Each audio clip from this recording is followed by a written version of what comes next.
read verse 19.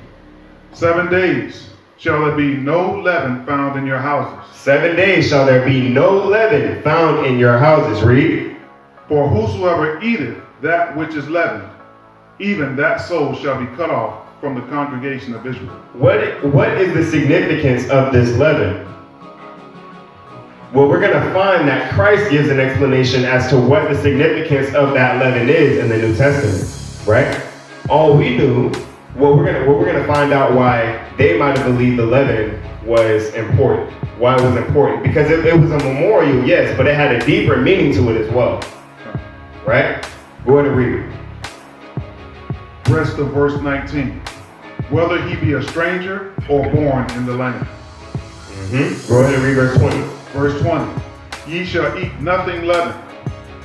In all your habitations shall ye eat unleavened bread. Okay, so everything that we eat can't contain leaven. All the leaven must be put out of your house. Go ahead and read verse 21. Verse 21, then Moses called for all the elders of Israel and said unto them, draw out and take you a lamb according to your families and kill the Passover. Continue. Verse 22. And ye shall take a bunch of hyssop and dip it in the blood that is in the basin, and strike the lintel and the 2 side posts with the blood that is in the basin. Now he's telling them what they should do to prepare for the death angel that's coming later that night. Right? Read. And none of you shall go out the door of his house until the morning. He says, once you go inside, do not come out. Go ahead and read verse 24. Verse 23. Verse 23.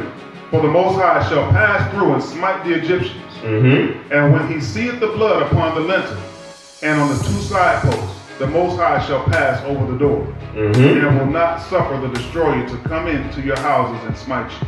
See? Now, that's also, somebody will look at the scripture and also think contradiction. They'll say, well, the Most High says that the Most High is going to go through and smite him, and then he says that he won't suffer the destroyer to come in and smite him. See, the destroyer has come in the name of the Most High. He's carrying out the works of the Most High. Thus, those works are the Most High's, right? It's like as if you have a mob leader, right? You have the guy who's the mob leader. He's telling the other guys what to do. He's telling them to go kill the guy. That doesn't mean he's not responsible for the murder, if that makes sense. When he gets tried in court, he will be tried for sending that person to kill as if he were the murderer himself. Right? So that's why we see it that way. The Most High sent the destroyer. Right? Go ahead and read verse 24. Verse 24. And ye shall observe this thing for an ordinance to thee and to thy sons forever. So it has been established as a holy day amongst our people for all of our generations forever. We're supposed to keep this holy day amongst all of our generations. Right? Go ahead and drop down to verse 39. Because this is after the Passover has happened and Pharaoh has kicked Israel out of Egypt. He's kicking them out of Egypt. So they're in a rush to get out, right? He tells them to get out. Why is the unleavened bread significant? This is what we're going to see right here. Go ahead and read verse 39 for me, Elder. Verse 39. And they baked unleavened cakes of dough which they brought forth out of Egypt, for it was not leavened, because they were thrust out of Egypt, and could not tarry, neither had they prepared for themselves any victual. So they were in a rush. They hadn't added the leaven to the bread yet. So when they left with unleavened bread. That's why we eat the unleavened bread for those 7 days, right? That's why that memorial, that specific memorial is there. We kept it the exact same way that it happened. If Pharaoh forced us out of Egypt and we had no time to prepare our bread with leaven. Everybody getting that? Let's get Deuteronomy chapter 16, verse 3. About that leaven one more time. Deuteronomy chapter 16, verse 3. Deuteronomy 16 and 3. Thou shalt eat no leavened bread with it.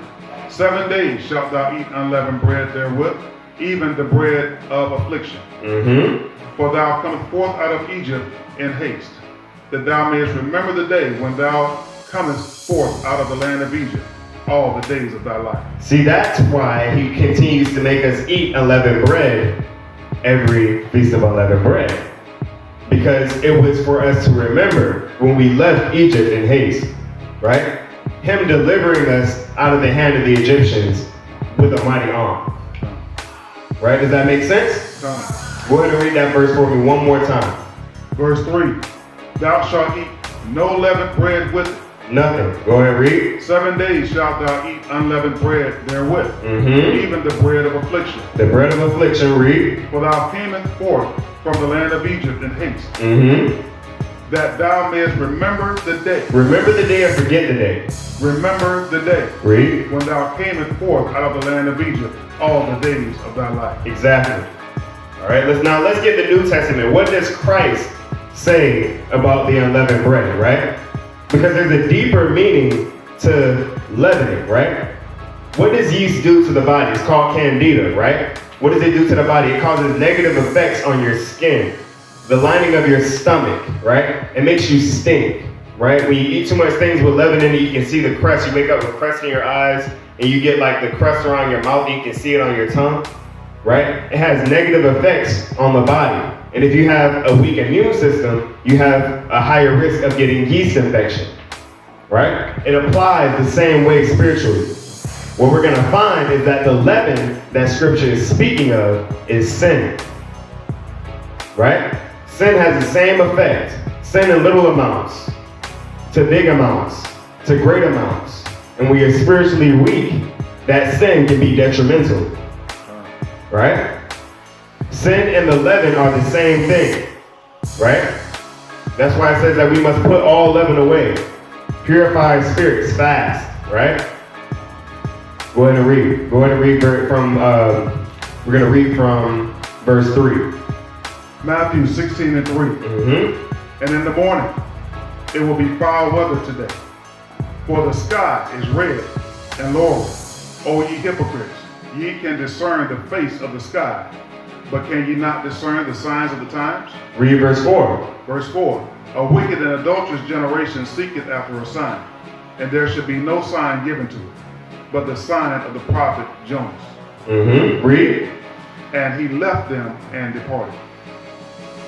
Verse 5. And when the disciples came to the other side, they had forgotten to take bread. Verse 6. Then Yeshua said unto them, Take heed, and beware of the leaven of the Pharisees and of the Sadducees. He said, take heed and beware of the leaven of the Pharisees and the Sadducees, right? Under the doctrine of the Pharisees and the Sadducees, there was still sin, right? Sin unto death, right?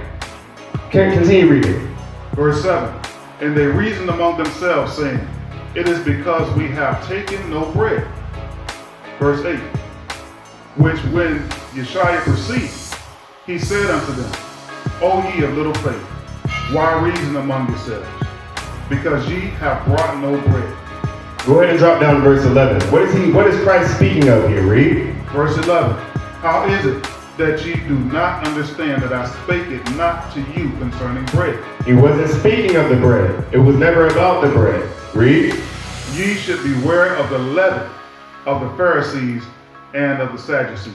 Right? What were the Pharisees and the Sadducees doing? They were hypocrites. They're telling people, oh, you better keep the law, you better do this, you better do that, when they're committing the same sins of every other person behind closed doors, dressed higher than holy. Right? He said, beware of the leaven of the Pharisees and the Sadducees. Go ahead and read verse 12. Verse 12. Then understood they how that he bade them not beware of the leaven of bread, but out of the doctrine of the Pharisees and of the Sadducees. Right? Because the Pharisees and the Sadducees were following the letter of the law, but without the letter of the law, they were without the spirit of the law that Christ was bringing. Therefore, sin was still with them. The doctrine that they were teaching was sin. Right? They weren't teaching Christ. That's why he says, beware of the leaven of the Pharisees and Sadducees. And then he says, and then they understand later on that he wasn't speaking of the leaven at all. He wasn't speaking of the bread. He was speaking of the doctrine of the Pharisees and the Sadducees.